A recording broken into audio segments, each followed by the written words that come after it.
Nesta videoaula, vamos ver como trabalhar com efeitos de camada. Eu tenho aqui já pronto um desenho feito com as ferramentas de Shape e eu quero colocar alguns efeitos para estilizar ele. Para fazer isso, eu venho aqui na camada, dou um duplo clique ou venho na listinha FX e escolho algum deles da lista. Qualquer um dos dois caminhos vai levar para o mesmo lugar. Assim que você selecionar ou dar um duplo clique, você automaticamente vai estar na caixinha de Layer Styles ou estilos de camada. São os efeitos para camada. Eu consigo ver aqui que, como eu escolhi Drop Shadow, eu já tenho aqui uma sombrinha em volta do meu desenho. Se eu quiser editar essa sombra, eu posso vir tanto aqui na tela e clicar e arrastar, como também aqui nas opções de transparência, distância, força aqui do desfoque e tamanho do desfoque. Eu vou aumentar aqui o tamanho, daí se eu mudar aqui o spread, que é a força, dá para ver como ele muda a intensidade. Na sequência ele aqui tem opções de contorno, e por último, se ele vai criar um ruído ou não. Na sequência, eu tenho aqui brilho externo. Em brilho externo, eu posso definir opacidade, ruído, cor, tamanho, se ele aqui é mais forte ou mais fraco, contorno também.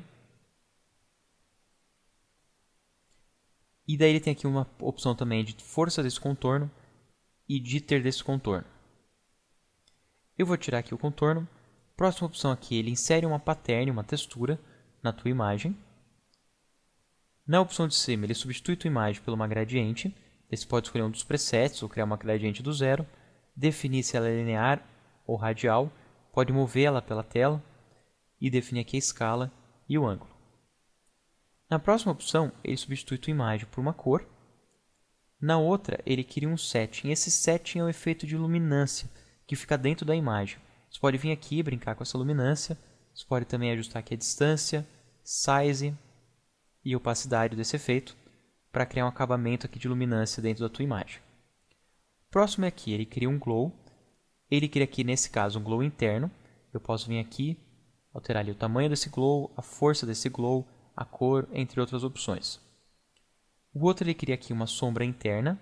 Também tem as mesmas opções da sombra, só que dessa vez para dentro do objeto.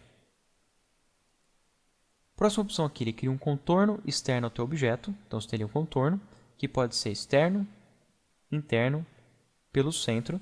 Você pode usar um Blend Mode, uma transparência para mesclar entre ele e a camada. E definir se a cor dele é sólida, uma gradiente ou um pattern. E a última opção de todas aqui é o Bevel. Esse Bevel ele faz um efeito de chanfro na sua imagem. Você pode definir qual que é a profundidade desse chanfro, que vai intensificar aqui as luzes e as sombras. O tamanho do chanfro, a suavidade dele, e se ele vai ter aqui qual que é a direção da luz dele, e se ele vai ter aqui um contorno, daí vai fazer uns efeitos um pouquinho diferentes, mais sofisticados, qual que é a opacidade do brilho, opacidade da sombra e os modos de mistura que o brilho e a sombra vão usar. E daí todos esses aqui que eu mostrei são dentro do efeito Inner Bevel. Se eu vim aqui, eu posso mudar para Outer Bevel. Daí faz esse mesmo efeito, mas como se fosse impresso numa chapa de metal. Tenho aqui também a opção Emboss, que daí afeta os dois ângulos, tanto fora quanto dentro. Tem a opção aqui Pillow, que ele afeta fora e dentro, mas fazendo uma impressão mais ou menos como se ele primeiro entrasse dentro do metal e depois saísse de dentro do metal. E o último Stroke, ele só afeta os strokes. Então eu teria que vir aqui em Stroke, criar um Stroke, colocar aqui esse Stroke aqui de um modo simples. E conforme eu vou mudando aqui o tamanho do stroke, eu consigo perceber como esse bevel afeta esse stroke. Eu vou tirar o stroke e vou ligar aqui a opção Emboss. Definir aqui o size que eu quero e o depth que eu quero. Depois que eu criei aqui o meu efeito, eu posso clicar em OK.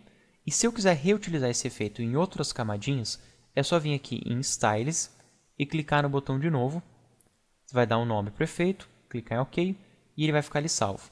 Aí, cada vez que você fizer um novo desenho, você pode usar o mesmo efeito para o acabamento do desenho. Então, esse tipo de efeito é efeito de camada. Você pode vir aqui, deletar ele da camada, só arrastando ele para a lixeira. Você pode deletar pedaços dele, como se eu quisesse, por exemplo, deletar o setting. Eu venho aqui e deleto somente o setting. Ctrl Z e volta. Eu posso aqui diminuir a visualização dele, ou expandir, ligar e desligar o preview dele na tela, pelo olhinho. e salvar ali em cima, como a gente viu no painel Style. Mas todos esses aqui são os efeitos que você aplica no contorno, aqui na transparência, e alguns deles até no preenchimento da sua camada. A gente tem outros tipos de efeito que são chamados de filtros. Os filtros, eles afetam os pixels da sua imagem. Se você vir aqui na aba Filtro, você vê que tem uma lista enorme de filtros, tem várias opções, várias delas são muito legais e vale muito a pena passar em cada uma das opções aqui e ir testando qual é o efeito visual que ele vai fazer para você poder inserir no teu arsenal de ferramentas do dia a dia de trabalho no Photoshop. Eu vou mostrar uma das opções, que é o Filter Gallery. Quando você escolhe o Filter Gallery, ele vai ter uma série de efeitos e você consegue já ir trocando esses efeitos e vendo o resultado final que eles vão criar na tela. Ele é dividido em algumas categorias diferentes. Ele tem primeiro, opção artística, que são alguns efeitos aqui que simulam pintura. Ele tem na sequência a categoria de Brush Stroke, que simula também um tipo de pintura, mas uma pintura de pincelada, que fica um pouquinho mais realista, é um dos mais interessantes que tem aqui. Você consegue ver aqui embaixo quando ele está carregando os efeitos nos pixels. Alguns dos efeitos e também, dependendo do tamanho da resolução da tua imagem, leva um pouquinho mais de tempo. Ele tem aqui algumas opções de distorção, desenho que simula carvão. Na sequência tem alguns estilos aqui e vários aqui para texturização. Aí você pode vir aqui na direita, cada um deles vai ter algumas opções diferentes. Você pode vir aqui e alterar essas opções que vai alterar o efeito de render que ele tem. E você pode mesclar mais de um tipo de efeito. Aqui embaixo eu estou usando esse efeito. Se eu quisesse mesclar mais um, é só clicar aqui no botão de novo. E daí eu estaria usando aqui dois efeitos diferentes. Aí eu posso vir aqui e ter dois efeitos na minha tela. No caso eu vou colocar aqui um mosaico e aqui um efeitinho de pincelada. E daí eu clico em OK. E ele já coloca aqui esses efeitos na minha imagem final.